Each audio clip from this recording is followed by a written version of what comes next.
Good morning, good morning. Welcome to a wonderful day here in Florida. Today happens to be Valentine's Day, so have a happy Valentine's Day. So today we're going to make one of my favorite breakfast foods. We're going to make pancakes. Now something we haven't talked about before is what is called mise en place. And mise en place is a French word that basically means everything in its place. So what does that mean in cooking? It means we have all of our ingredients ready to go. So we have our flour is all measured out, we have our sugar is measured out, the salt, the baking soda, and the baking powder. So today, what we're going to do is we're going to put together this pancake mix recipe. Now this is my personal mix. You'll find the full recipe down in the description part. But let's get started. So we're going to start with 3 cups of all-purpose flour. To that, we're going to add 1/2 a cup of granulated sugar. We're going to add in 1 teaspoon of salt. We're going to add in 1 teaspoon of baking soda and 1 tablespoon of baking powder. Get that all together.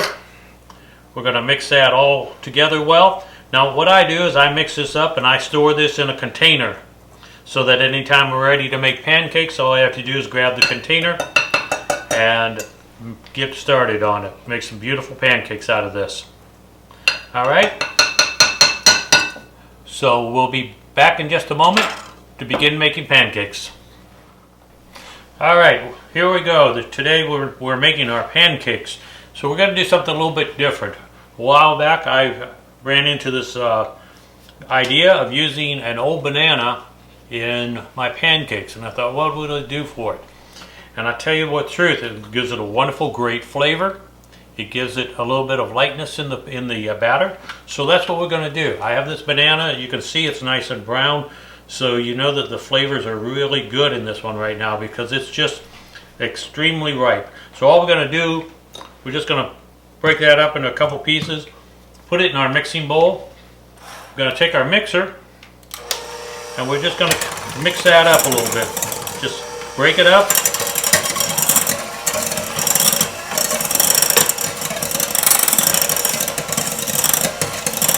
And this only takes just a few seconds. You can see it's nicely broken up and it's all mashed in there, okay? So now we're going to add in our wet ingredients. And for this particular recipe, we use 1 egg and 3/4 cup of milk. Now what we're going to do is we're going to go ahead and mix that up. And we're going to mix it up really well. We're going to get it slightly foamy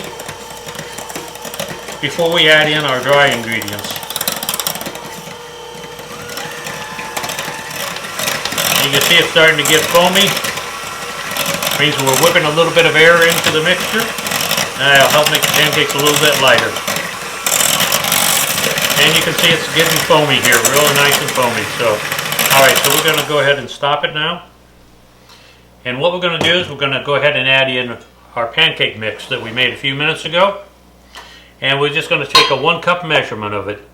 So we just scoop it out, use the old leveling trick, and just level off. Okay? And that's going to go into our mixture here. Set that aside, and we're going to use our electric mixer again here. And we're just going to bring this all together.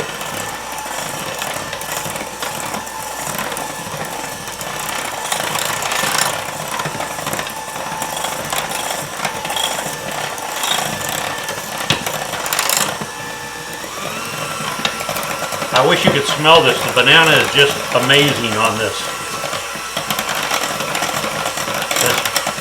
This batter, it looks like it's just beautifully light and mixed up. So we're going to stop our mixing here. And we're going to get ready and we're going to start making a few pancakes. Alright, here we are. We're making pancakes this morning. We made the mix a few moments ago and we got our batter ready to go. So I've got my pan preheating here and I am old-fashioned. I like to use a product from way back. When I was a kid, my mother always had a can of bacon grease on the stove. And I'm telling you, the bacon grease made a lot of things taste really good. So when I make pancakes, I like to use bacon grease. Now you can see that the bacon grease I use isn't strained. I just pour it off of the bacon and use it as it is. It has always worked well for me. You can do however you want on that. But now, we've got the pan is good and hot. We have some bacon grease. I'm going to take about a 1/4 cup of our pancake batter, and we're just going to pour it on the center of that. Now about a 1/4 cup of this is going to make about a 4-inch pancake. Okay? And we're making a banana pecan pancake. So we're going to add a few of these candied pecans in here. A little bit of extra flavor. You see the bubbles are starting to form. That's being caused by the baking soda and the baking powder reaction in there, mostly the baking powder. Alright, I'm going to go ahead and give it a flip, see what we got. We have a beautiful pancake. And when we flip this over, I like to take a little bit of melted butter and just brush the top of it with a little bit of melted butter.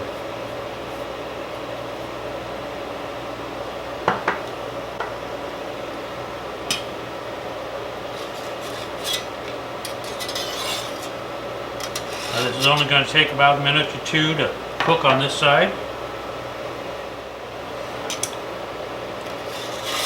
Now what we're going to do is we're going to go ahead and move it to a tray, and we're going to pop these in the oven and keep it good and hot.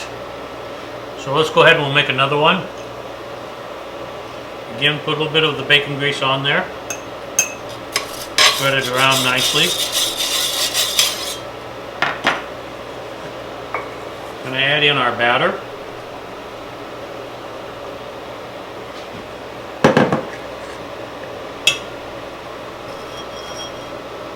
I'm going to put in a few of the pecans.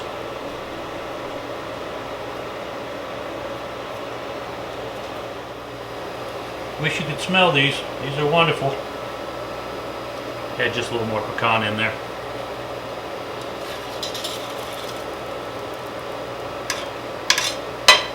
And by the way, the pan is about 320 degrees is roughly where we're running.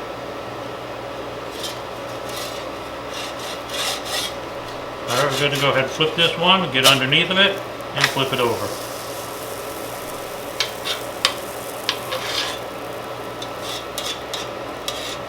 And again, I like to put a little bit of melted butter on top of them.